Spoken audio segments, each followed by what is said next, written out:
Dave! Yo. Dave 2D Vlogs. To, He was, the video. It's not mine. this cat was broken down underneath Tioga Pass, so I broke him further, and now he's stuck with now us. I'm stuck here, unfortunately. yeah, whatever. There's bears and shit, so that's cool. Yeah, we'll get to the bears. Hey, this is what this video is about here. We're going to show you what we did to the motor and all the other mechanical stuff, and also some of the things that went wrong after we took the maiden voyage. Basically, when we got this thing, we thought it had a 318 in it, which was pretty popular in these Class C's. But since we were going to take it all apart and stuff, we took it down to the machine shop, had the heads resurfaced, had it all dipped and magnafluxed, and then had the crankshaft ground and bored the cylinders 0.030 over, and basically just kind of gave it like a brand new block to start with. And upon doing that, we realized it was a 360, which is cool, so we built it that way. And then when we got it back home, we decided we were gonna go fire it up, and we had a problem with the ignition. We couldn't figure out what was going on with it. There's between the coil, the ballast resistor, the ignition module, there's just so much going on. So we deleted all of that and got this guy. This is a HEI distributor. It has one wire going to it from the battery, and it makes everything go. Also, it has one wire going to the tach. Another thing we did was we put a taller intake on this thing, an Edelbrock, and we also put a bigger cam in it. And then the carburetor, we went from a 2-barrel to a 4-barrel. I was a little reluctant at first because I thought the gas mileage would go down, but actually I highly recommend it. When you go to a 4-barrel, you're running on the primaries most of the time, and those jets are smaller than what you have stock in a 2-barrel. Obviously, when you open up the secondaries and you're pulling a grade or something, it's a gas guzzler. But for cruising, especially on flat land, like near the beach and stuff like that, it actually gets better gas mileage than you would think. I think we're around 12 miles a gallon cruising. He's gonna have me talk about the front end because I did help build this thing. I was with him the whole time. If you come in here, we can talk about this alternator, which is one of the first things we had to change. The problem with the original alternator was that it had an antiquated voltage regulator that made it not charged properly. We constantly had to change the fuse that was in it. So we just took that all out and went with our 1-wire alternator, 1 wire from the battery to the alternator. So the problem with the new alternator was it was a different size than the one that was in there originally. So if you take a look in here, the belts didn't line up properly from where the old one sat. The motor turns this over and it turns this belt, but it was out of line and it was actually chewing apart our belts pretty quickly. So we made a bracket originally that was right here, but this is a new bracket because that one failed. It was on for a while, but it failed when we were on I-5 North driving from San Diego to Orange County, and it was about 10 o'clock at night and our lights started dimming and the whole van just started dying. Luckily we were right at a rest stop exit, and we just literally died and rode into the rest stop exit.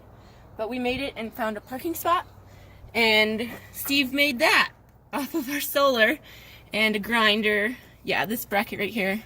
He used our solar power in the grinder and set up that bracket right there. So we added a new fuel pump when we were putting the the motor back together. So new fuel pump, we went through the whole fuel line. We also added a new water pump, which is on the front here. It's in that part of our cooling system.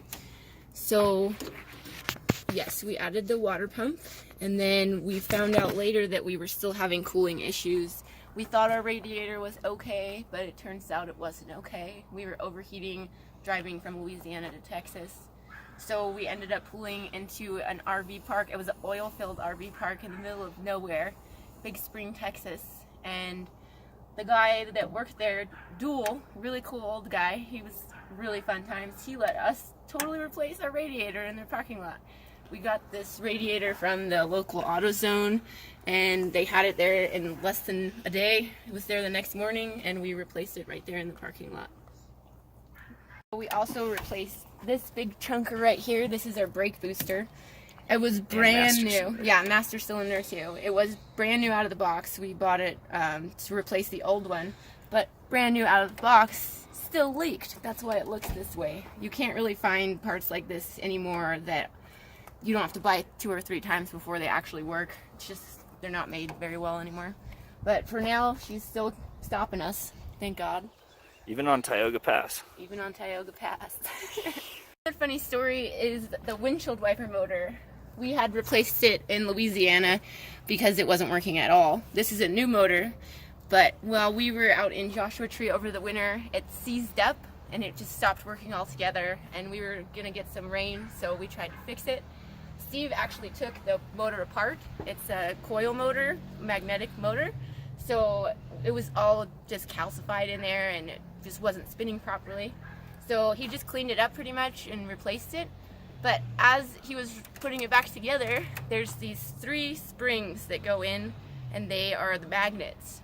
But one of them flung out in the middle of the desert somewhere, and we were kind of at a loss, so I actually took the spring out of a pen, a mechanical pen, and it fit perfectly into the spring holder, and all the magnets worked perfect. It was great. Okay, so we had to replace our front end. We should have done it a lot sooner. It was very dangerous, our first drive out from Louisiana to California. We didn't know it until we got to California, and my brother-in-law told us it was a death trap. So we ended up replacing all of the front end.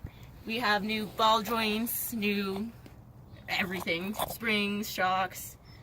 So Gearbox. the gearbox is brand new. Power steering pump. We didn't have power steering before that, so it was a good time to put that in. Poor Steve got a break from yanking the steering wheel every which direction. That was rough.